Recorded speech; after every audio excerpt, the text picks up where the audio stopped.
Hey y'all, so last night I got to see a screening of Last Night in Soho. And if you've seen previews for this movie, I don't think it was what I thought it was, but then again, I didn't really see any previews for it. I just knew that Matt Smith was in it, and I was like, oh yes, I'm going to see it. So let's talk about this. I just want to say that Anya Taylor-Joy is definitely becoming one of my new favorite young actors.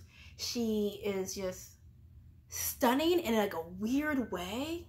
Like, I don't know, it's kind of just the way her eyes are. They're just very like, y'all know what I'm talking about. But she is really stunning. And he used to make me think she looked weird blonde, even though she is a natural blonde.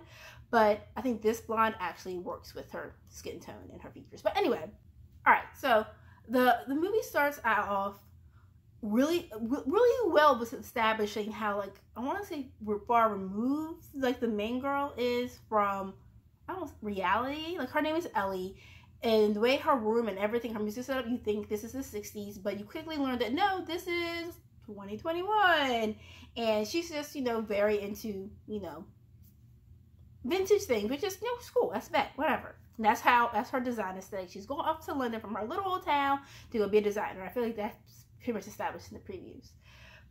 And then, you know, we encounter Anya Taylor-Joy's character, who I think the reason they established the main character Ellie have some type of like mental issues is because they never really tell you how she actually gets to meet Sandy, who is Anya Taylor-Joy.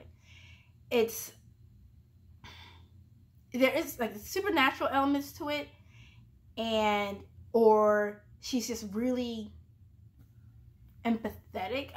It's like sometimes she gets transported back to the 60s, and sometimes she's Anya Taylor-Joy, and then sometimes she's just watching. She's a spectator sometimes, and sometimes the things are happening to her, and she can like interact with them, and sometimes not. And then like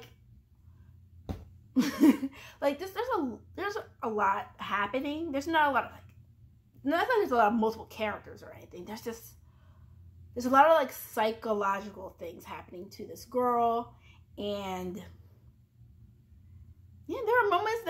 I will say there's definitely some scary moments in there, and there's also a time where I think they were trying to make us empathize with the men in the story, and I was like, no, nope, they deserve what they got. But can I also just say, Matt Smith. I love Matt Smith. Like, that is the 11th Doctor. He, in the beginning, when you meet his character Jack at first, he's just really sexy. I don't know, but he's just like those 60s, and his dancing, and he's tall, and he's like commanding, and then later he becomes like a really like scary asshole guy. But that's not the point. The point is that I probably would not have seen this if Matt Smith hadn't been in it. Don't get me wrong, like I said, I do love Anya Taylor-Joy. She's becoming one of my new favorite young actors, but the 11th Doctor.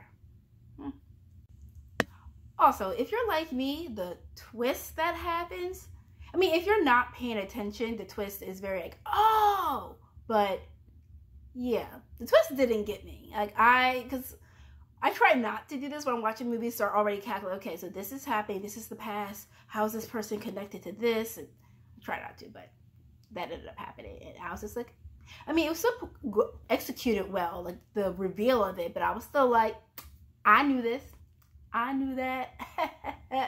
There are some great visual things that are happening, like how they portray her slowly mental decline, and how, you know, how you never really see whether she's like really okay, and how it's just such a struggle for her, how they like blur out some people's faces, and some of the lighting that happens. I really did enjoy that. I like that a lot. I mean, this is a movie. I don't say this was a bad movie. I think it was a very interesting movie. It was the style of it. But I don't think this is a movie that I would ever watch again, except for maybe to analyze it again as, you know, a film person. But it wasn't like, oh yeah, go see this movie. So when you have a chance to see it, if you decide to see it, let me know your thoughts, and whether you also were at times confused about like what? How did that And then you're like, oh, okay.